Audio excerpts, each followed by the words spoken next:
knowingly make a false report of an act of terrorism. Monday, Stephen Nauta of Sand Lake appeared in front of a judge via video. He faces charges including false report or threat of terrorism and possession of bombs with unlawful intent. Your alleged actions jeopardized all in the area, officers included.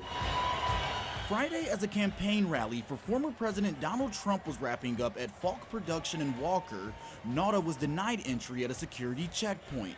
According to court documents, that's when Nauta held up a bottle to police, telling them it was a C4 explosive and it was the real deal. Police also say he confessed to speeding past the checkpoint, which led to a pursuit.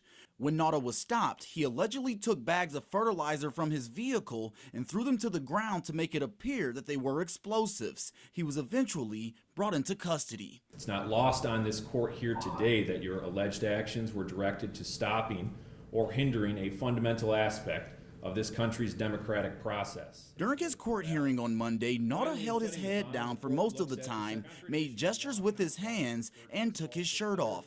As a judge informed him of his $1 million bond, Nauta said he'd rather stay in jail. Given my situation, I think I'm better off just staying here. This is a very cruel world out there. Although no real bomb or explosive was found, Kent County prosecutor Chris Becker says it was the fertilizer that led to a possession of bombs charge. It's not like there was an active bomb in the car that he was heading towards the rally with. He just had materials that could be put together to cause an explosion. He also says this type of incident is a first during his time as prosecutor.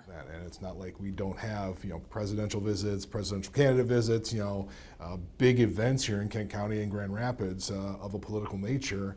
And to be honest, this is the first time I can think of that we've had any sort of incident with police responding and we've actually filed charges. And Becker adds these types of threats are a serious matter. Hopefully people don't take this lightly, thinking, it's kind of a joke or something to do something like this, because, the police are all over these events. They're very serious. Reporting to court services.